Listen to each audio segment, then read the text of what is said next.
Welcome to our office/library/ Our studio. studio.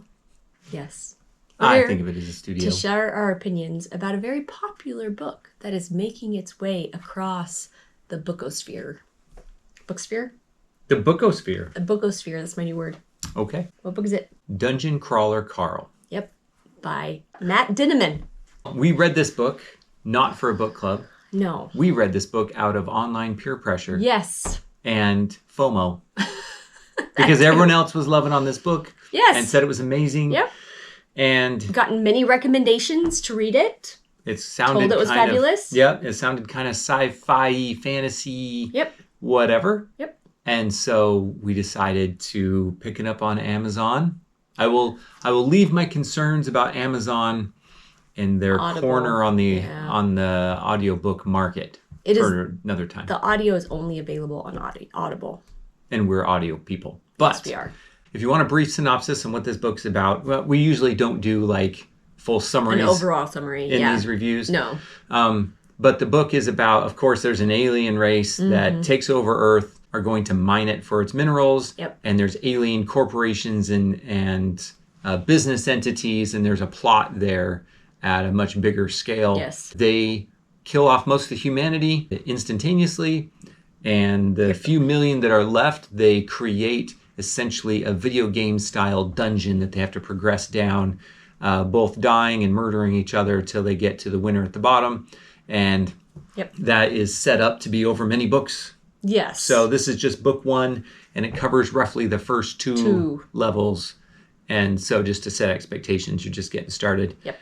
And so that's a little bit the RPG part of it is a role-playing game. And Carl is a character. As he gets experience and does different things, his attributes and skills increase and actually enhance his abilities. Yep. And that is how lit RPGs work. Yep. I don't have extensive experience. I've listened to one other lit RPG. While it was very different, it feels like the same book. So I'm not a huge fan of the genre. I'm more interested, especially in this one, I was more interested with the bigger plot, with the alien overlords and where that's going and how to solve that. There's the politics and the drama of that, as opposed to just running around smashing things, which is, again, fun. But we finished it, and we have opinions. We're going to start out with what we enjoyed about this book. I bet you want to go first. I enjoyed the first 3-4 hours. That's what I enjoyed about Which contained what? The longer I've thought about this book, the less I have liked it. And I struggled to come up with anything that I actually enjoyed about it. I enjoyed the first 3 hours because it was kind of this novel idea of a video game. It gave me Hunger Games vibes, kind of reminiscent of Ready Player One, but not Ready Player One. And I thought it was going to pull its way out of the hole that it dug itself in, and it didn't. But I enjoyed the first 3 to 4 hours. It's a new genre that I've never read before. It's your first time? Yeah, it's my first lit RPG. Okay. I don't play RPGs. I don't like them. How do you know if you don't like them if you've never played them? I've tried. Tried to play D&D. I just don't have the imagination to make it happen. It's not my deal. That's a tabletop RPG. Yes. There's all kinds of RPGs. Yeah, maybe we should try a video game RPG. I don't like free-form games where there's no like defined goal and you're going to get to that end and it's going to be over. It just is this never-ending... No. No, it's not my deal. I like really solid concrete things. I'm not a in the clouds thinker. I cannot interpret that for you. Well, what did you like about it? What I liked about this, these types of books were built for a male action-oriented audience. Yes, men. Having said that, many women love this book. So yes, it's for everybody who likes it. And it's not for those who don't like it. That's right. That's like saying nothing. I enjoy the Dresden Files, and that is as male of a series as you can get. We should come back to that. Anyway, what I liked was the action. In these types of books, in a lit RPG, right, there's some kind of game mechanic going on and you're building levels. And what that means is the characters are constantly pushed to action. In fact, it almost causes a problem because when you need to learn something about the world or the situation, the action has to stop long enough for them to learn. And it feels like sort of the story brain dump. In these types of books, it's like, oh, they have to pause and take a breath in order to learn anything. So it feels like it's a hard one to get around. But there is always the plucky comic relief, the sidekick character, and the funny one-liners that seems to come with the territory. Yep, and there's a lot of those. And so I appreciated that. Princess Donut. The cat. Carl has a cat. She's not uniformly funny.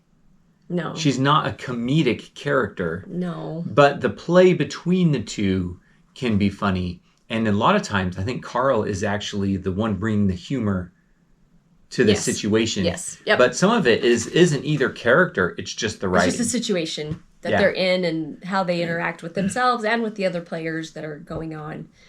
It can be funny. Yeah. So I laughed out loud. Those are my pluses. Since she got to go first on the positives, I will go first. On what you didn't like. My big issue with these types of books goes along with what I was just saying. Because of the format, and there is so much, it's so action driven, and then you have to pause to get the story in. I feel like in there, sometimes characters get squeezed out. Yes, that's if you say so. This book actually does fairly good compared to the rest of the genre, I think, about that character side. But there's just, someone thrown into this apocalyptic situation is not going to take it so well as they seem to. And just roll with the punches and I've never killed somebody before. Yeah, I'm going to kill all of these people and it's just going to be okay. Yep.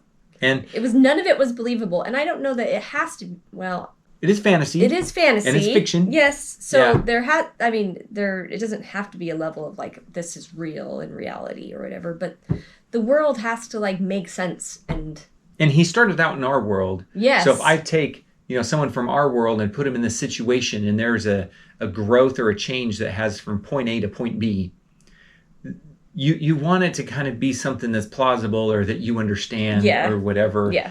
And I almost connect more with the mentally unhinged people in this book than the main characters. Because if I was in that situation, I think I'd be mentally unhinged. Yes. Anyway, that's one issue. I don't know if that's my biggest issue.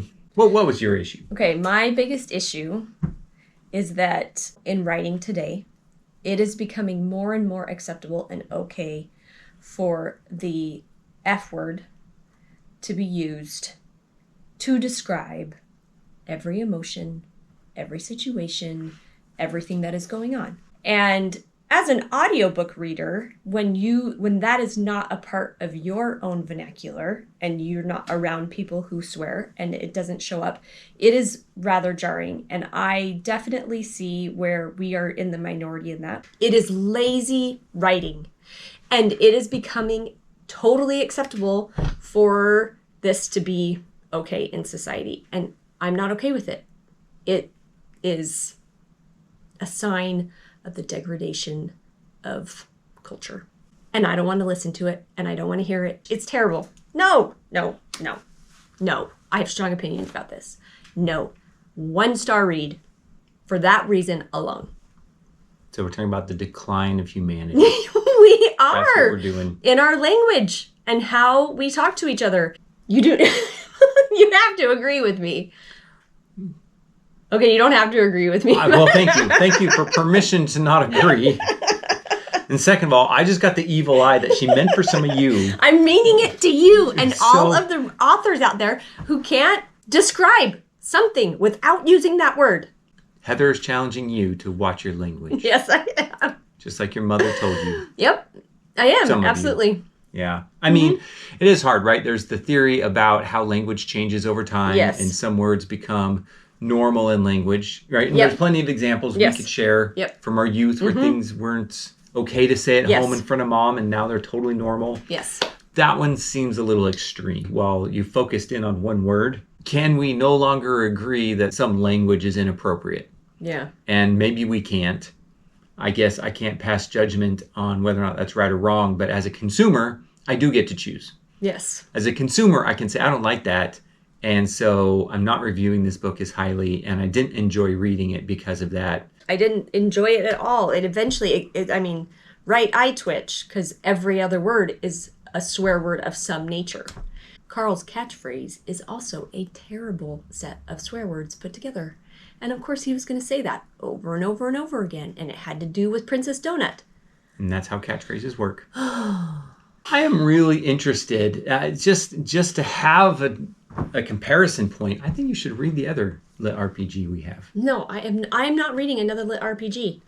If the language is on par with this one, no. The other modern books you read, are you claiming that they do not have that level of language? I DNF them. And I have done it many, many times when the language has been over the top. You say the F word in the first 20 minutes, at least 20 times, I'm not reading you. I have DNF'd so many books for that very reason. I will allow a certain level of swearing. But when it gets to where that is the regular vernacular of the person that's speaking, I don't finish it. I am sorely tempted to test that. I'm thinking Addie LaRue. I hate that book.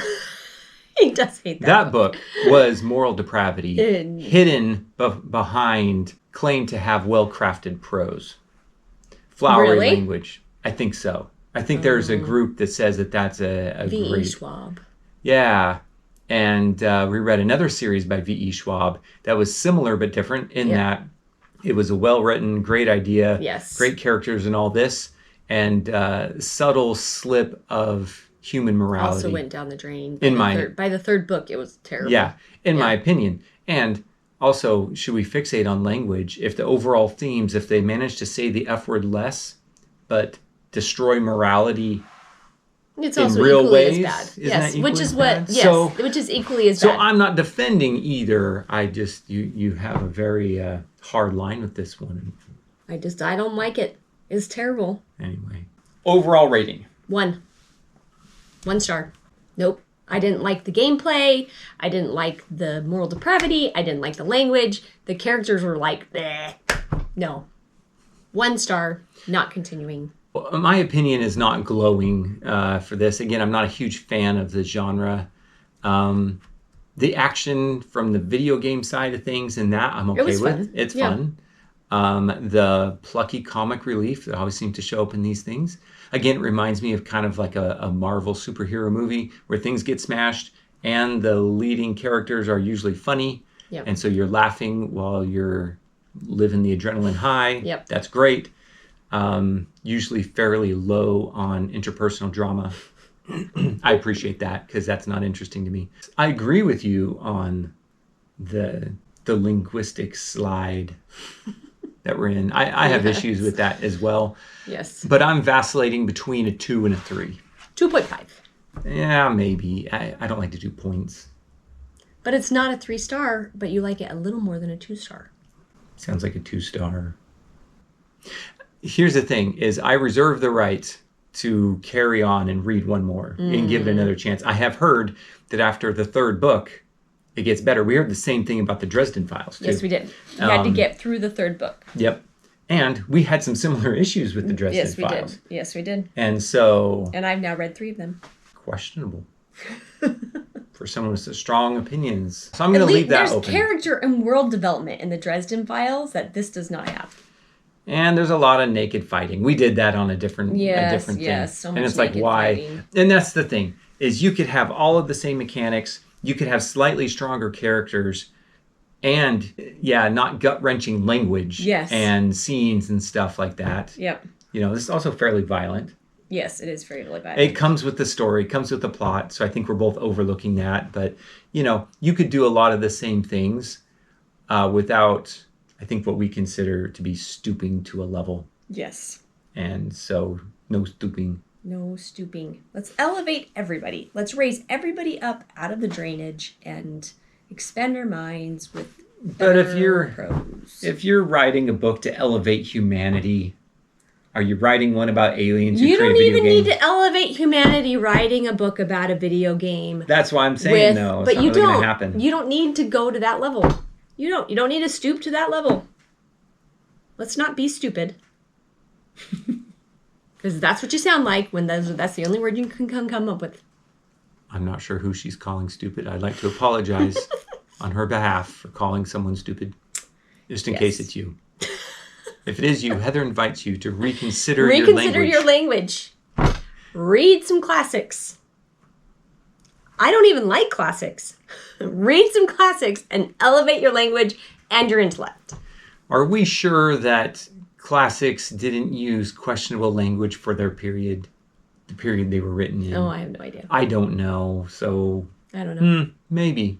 That's our opinion on this book. Yep. Our opinion differs from most of what we've read online. People seem to love this book. Yes, everybody I've seen loves this book. And what I don't understand is it is very, with my limited knowledge, it's a classic example of lit RPG. And why this one? It seems like I have a friend who is aware and has read like 30 series. Oh, wow. He loves lit RPG. Really? And this is in his top 10, but it's not in the top 5. But it seems to have gained the popularity and the traction. And so what marketing is going on to make that happen? That's what I want to know. Or did it just hit at the right time? Right? There were plenty of wizard books and fantasy books before Harry Potter showed up. That's true. But something about the formula just worked, and it's almost like this one is hit in the right ways in the right time. I don't know. Yep. Since Heather gave me the honor of being allowed to disagree with her. We disagree all the time. I'm going to give it. So you are welcome to disagree with us. Yes. If you want to share your disagreement in the comments. Keep in mind, I have the power to delete. Oh, wow. And come on, people, let's keep the language clean. Yes, keep the language clean in the comments. Keep it professional, but you can disagree. You're welcome to your own opinions. This is just our opinion, our two opinions, actually. It's not quite the same. No, we don't quite have the same opinion. Yeah, if he continues on with the series, he'll let you know. I'm not. I am returning that book to Audible. I don't even want it in my library. I thought it was our library. Don't I get a say? That's my library. That's my Audible account. Share it. Okay, this is an off-camera discussion. I thought it was our Audible library. It's my Audible library. Well, this has been a contention-filled discussion. Yes, it has. Lovely. What are we doing next? Our next book for our online book club is True Grit. I don't know anything about it. I just know that it's only a 6-hour audio. Mm-hmm. And we have thought about going back and doing a reread of the Garth Nix book series, Keys to the Kingdom, starting with Mr. Monday. Because it's been long enough that it'll feel new. Yep. So if we do that book by book, that'll be fun. Yep. Happy reading, everybody.